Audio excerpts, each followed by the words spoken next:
Keçirinler, vatandaşlar, keçirinler. Gözünün mani.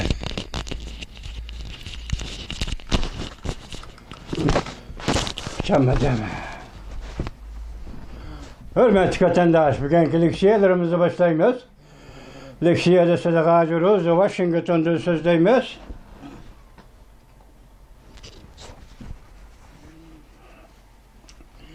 Bugünkü istağa 2023 yıl 6. ayının 27. güne hürmetli vatandaş. Heptige Seyşembe.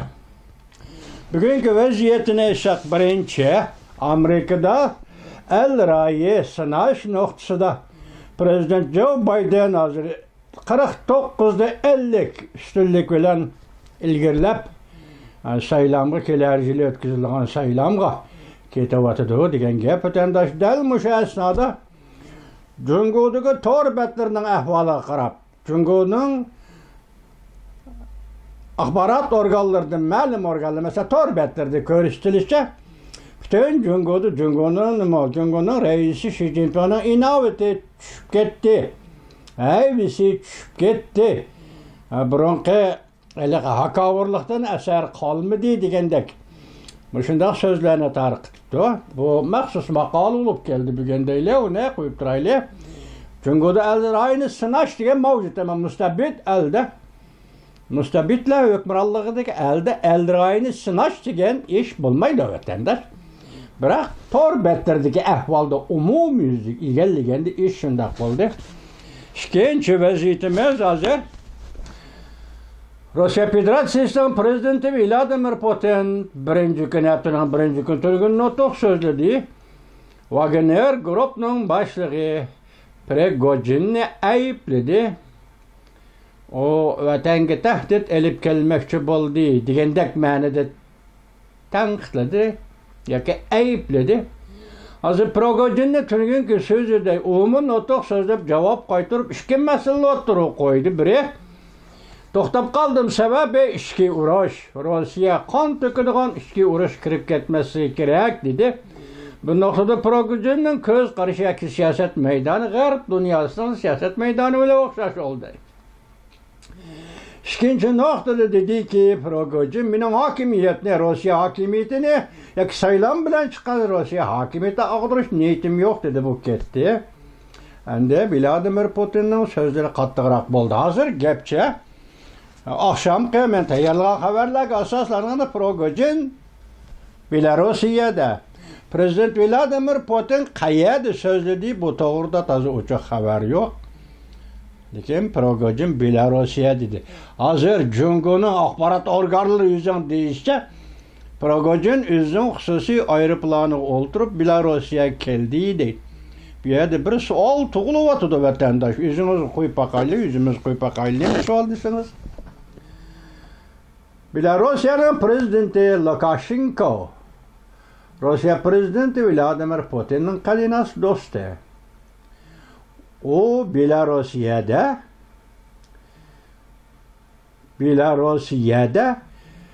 hozir qurolliq harbiy o'zgarish paydo qilgan 24 soat ichida o'zgarish paydo qilgan Prigojinga siyosiy panolik beremdi, bermemdi. Bu bahsa qancha vaqt davomlashadi? Buning o'zi bir savolda vatandosh.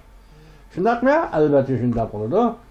Hozir endi yana bir xabarda bu xabar nima? Vanvit orbiti e'lon qilinmani yoqtirdi. Prigojin taxin niyatdan va iqbolda yonmidi deydi. Uning niyati yana burunqiga o'xshash deydi. Hozir Prigojin Belarusiyada yana Wagner Group tashkillayotdi deydi. Bu xabarmi 6-ayning 26-kungi xabar ekan. Biri deydi Belarusiyga endi keldi deydi. Biri deydi hozir Wagner Group başlığı Prigojin Belarusiyada qurolliq kuch ya guruhning ikinci bir xil shaklini tashkillayotdi deydi. Bugun sizlarga yetkazgan leksiyamiz vatandoshim endi vaziyatlashin shakliyle oxirida ko'ramiz. Muhokimada ko'ramiz. Bugun sizlarga yetkazgan xabar hasrat, nadamat, undash belgisi. Washington Beijing'e qorşavga elişne tamamlap boldy. Bu maqalı bu haberden yazılış Cungu'nun meydanından turup yazıtı nime deptu deseniz hasret nadamet. Washington Beijing'e qorşavga elişne tamamlap boldy. Mavzulu haber 6. ayının 26. gün Venmiyet orbiti ilan kılındı vatandaşım.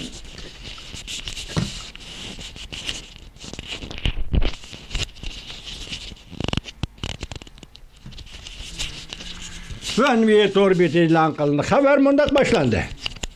Bunu yazmış şekilde anlayışlar bunda haberlerini vatandaşım. Çünkü Kompartiyası keyinki Mençen solalısıga okşaş çoğ devlet hiyalları işçide mest oğrak bulup yürümekte. Ejdahar mesellik diplomatiya siyasetini yol koyup özünü kaltıs devlet çağlap Amerikanı düşman tutuşka kuturutup nait zor bir kırcısından özüge yakınlap kilowatt kallığını sezmeye kaldı.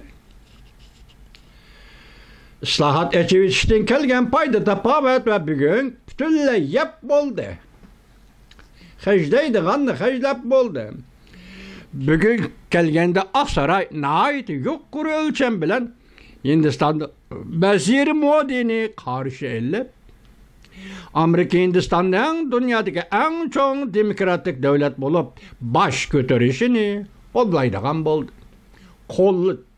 Kollaydıgan boldu. İki devlet Amerika Hindistan gücünü birleştirip dünyada tengdaşsız güçke aylandı.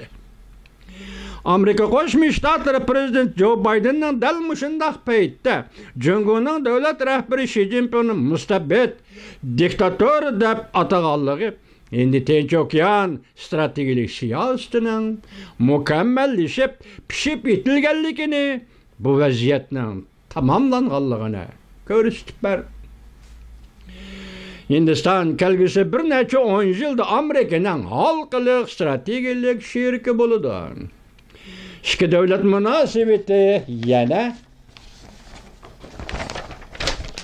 İki devlet münasebeti yana stratejilik pen texnika şeriklik münasebeti derecesi götürülüp hava boşluğu, pakiz energiya, ötközgüç, AI qatarlıq yeni güllengen pen texnika sahasıda bulup muharbi işler sahasıda zıç emkarlaşıp büsüş hasıl kılıdı Amerika Hindistan şeriklik münasebeti. Hemmige ma'lum bolğunidek Hindistan'da harbiy tayyorlik izchil Rossiya tarafdan ta'minlanib kelgan. Bu qatam Amerika Hindistan her türlü harbiy qurol-yarog'lar savdo kelishimini tutishib Amerikacha harbiy qurol-yarog'lar Hindistonga kirib keldi. Hem Cungu'ga agahlandırış berdi. Hindi Okyan, Janubi Deniz, Tayvan boğazdan tartip Tinç Okyangacha bu yollanan oçak yolla işkelligidin direkt berdi ve şu direkt bir iş bilen Cungu'ga agahlandırış berdi. Hindistan'ın veziri Modi Amerika Avam Palatası'nın notok sözlüğünde mındak görsetti. Muş əsrinin başlarında Amerika Hindistan hemkarlıq cəhətdə NATO'nun hoş devletler idi. Lakin hazır Amerika bizden yani Hindistan'ın devlet müdafiə sahasındaki en mühim şerikimiz aylandı. Bizden hemkarlığı sahalarımız çeksizdir. Bizden hemkarlaşıdığan yoşurun gücümüz hem çeksizdir. Mecburlaş zoravallı kara bulutları del hazır. Hindi Tinç Okyan sahasıga sahi taşlıdı dep görsetti. Hindistan veziri Modi. Amerika, Japonya, Hindistan, Avustralya dört devlet bexatarlik ponksisi burayında aqlana kelgisiga yüzlenidigan muhim küçük aylandı dep görsetti. Devlet Meclisi de sözlügen notqada Hindistan'ın veziri Modi.